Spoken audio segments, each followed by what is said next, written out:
प्रभु यीशु मसीह के नाम में आपको अनुग्रह, शांति और आशीष मिले। अगर हम दुनिया के अलग अलग देशों के कानून देखें और उनके संविधान देखें, उनके कानून के जो नियम हैं कि किन किन चीज़ों को अपराध मानना चाहिए और अपराधी को सज़ा मिलनी चाहिए, तो ज़्यादातर कानून इन 10 आज्ञाओं पर निर्भर है। बल्कि 10 में से 6 आज्ञाएं जो विशेषकर मनुष्य से संबंधित रखती है, उस पर निर्भर है। और ये 10 आज्ञाएं परमेश्वर ने अपने वचन में, बाइबल में मनुष्य के लिए दी है। इज़राइल के देश से शुरुआत करके कि दुनिया भर में ये 10 आज्ञाएं मनुष्य जाति के लिए परमेश्वर ने दी है। और ये 10 आज्ञाएं इस प्रकार से है, मैं कुछ अपने साधारण शब्दों में इनको अनुवाद करके बताऊंगा। और अगर आप पढ़ना चाहें तो ये निर्गमन की पुस्तक 20 अध्याय उसकी 1 से 17 में है। और पहला है कि मैं तेरा परमेश्वर यहोवा हूं, जो तुझे दास्तव के घर से अर्थात मिस्र देश से निकाल लाया है। परमेश्वर कहता है, सच्चा और जीवित परमेश्वर कहता है, मैं तेरा परमेश्वर हूं जिसने तुझे दास्तव से छुड़ाया। तो पहली आज्ञा, तू मुझे छोड़ दूसरों को ईश्वर करके ना मानना। मेरे सामने किसी और को तू ना रखना, चाहे वो कोई व्यक्ति हो, वस्तु हो, मान्यता हो, पैसा हो, कोई घिनौना काम हो, या कोई भी और चीज जो और कोई व्यक्ति मानता हो। मेरे अलावा कोई ईश्वर नहीं है, मैं ही तेरा सृष्टि करता हूं। ये पहली आज्ञा थी। दूसरी आज्ञा कि तू ना मेरी सूरत या मूरत बनाना और ना उसके सामने झुकना। तीसरी आज्ञा, तू अपने परमेश्वर का नाम व्यर्थ ना लेना, क्योंकि जो परमेश्वर का नाम व्यर्थ में ले वो उसको निर्दोष ना ठहराएगा। परमेश्वर का नाम व्यर्थ में ना लेना। चौथी आज्ञा, तू विश्राम दिन को पवित्र मानने के लिए स्मरण रखना। इज़राइल के लिए था, उनको शनिवार का दिन विश्राम दिन, पूरी तौर से पूरा परिवार घर पे रहता था, आराम करता था, परमेश्वर की भलाइयों को स्मरण करता था और अपने दास दासी प्राणी सबको आराम का समय था। तो ये दिन उनको पवित्र मानना था कि परमेश्वर की ओर से आज्ञा है कि इस दिन कोई काम ना करना। तो ये चौथी आज्ञा थी। अब पांचवी आज्ञा, ये आज्ञाएं हैं जिस पर बहुत सारे दुनिया के कानून निर्धारित है।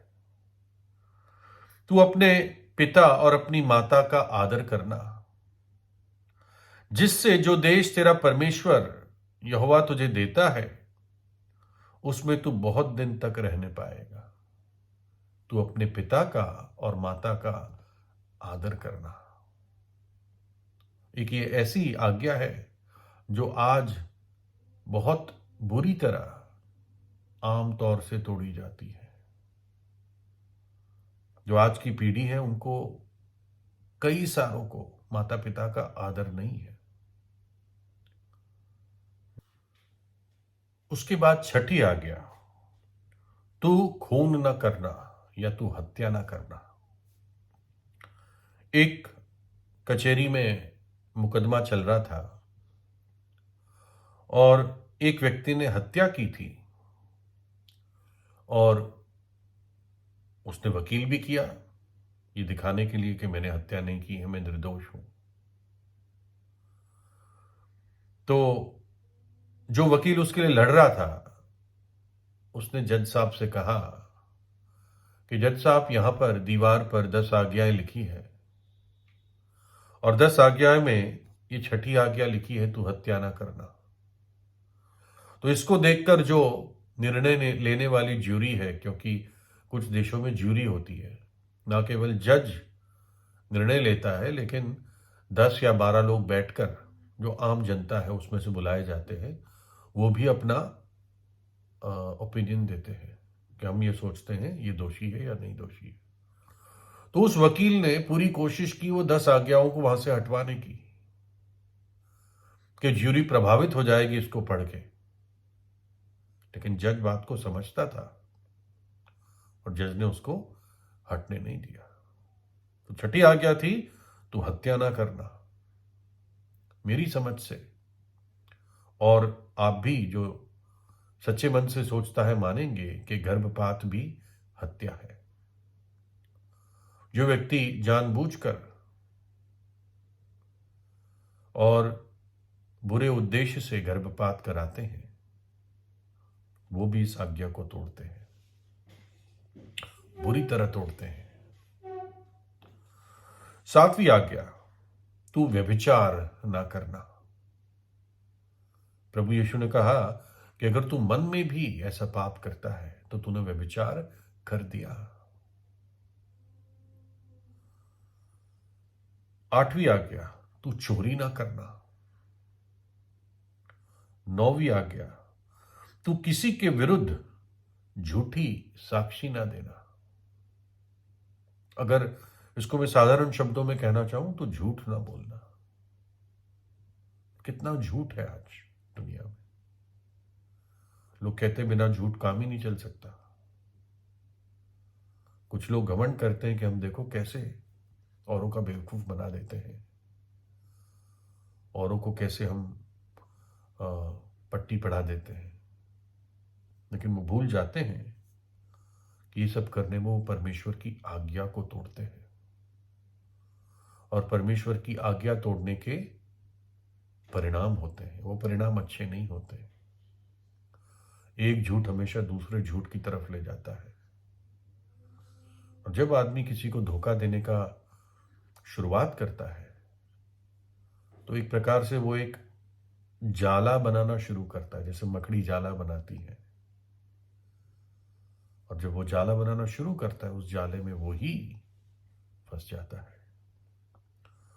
और फिर 10वीं आज्ञा, तो किसी के घर का लालच ना करना, ना तो किसी की स्त्री का लालच करना और ना किसी के दास दासी बैल गधे, ना किसी की वस्तु का लालच करना। तेरे पड़ोसी का, किसी भी व्यक्ति का, तो किसी भी चीज की लालच ना करना। लालच कहां आती है? लालच हृदय में आती है। तो परमेश्वर कहता है तेरे हृदय के विचार भी तू नियंत्रण में रखना। तो ये परमेश्वर ने 10 आज्ञाएं दी। 4 आज्ञाएं परमेश्वर के प्रति, 6 आज्ञाएं मनुष्य के प्रति। व्यक्ति चाहे नास्तिक भी क्यों ना हो, लेकिन वो 6 आज्ञाएं फिर भी मनुष्य उसके लिए बंधा हुआ है ना। क्योंकि लालच जब होता है तभी आदमी एक्शन लेता है, चोरी करता है, हत्या करता है। तो परमेश्वर ने कहा तू लालच ही मत करना। और बाइबल ये भी कहती है नए नियम में कि अगर तुम एक आज्ञा तोड़ते हो तो तुम 10 की 10 तोड़ देते हो या बाकी 9 तोड़ देते हो। और प्रभु यीशु मसीह के अलावा और कोई पृथ्वी पर नहीं चला जिसने इन आज्ञाओं को तोड़ा ना हो, सिर्फ प्रभु यीशु को छोड़कर। और वो क्यों ऐसा कर पाया? क्योंकि वो पाप रहित था। वो कुमारी से जन्मा, उसके अंदर पाप का स्वभाव नहीं था। हम चाहने पर भी इन आज्ञाओं को नहीं रख पाते क्योंकि हमारे अंदर पाप का स्वभाव है।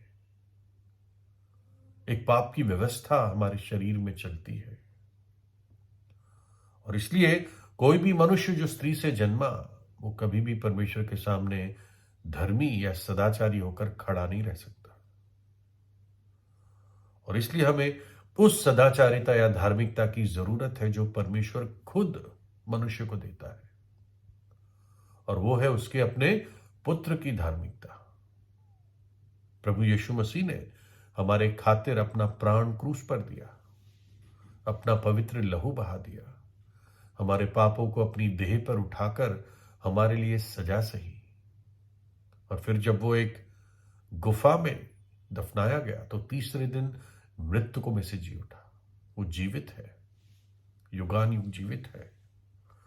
और जो पापी पश्चाताप करके प्रभु यीशु पे विश्वास करता है, उसके बलिदान पर विश्वास करता है, वो उद्धार पाता है। परमेश्वर उसको अपनी धार्मिकता का वस्त्र पहनाता है, प्रभु यीशु की धार्मिकता का वस्त्र पहनाता है।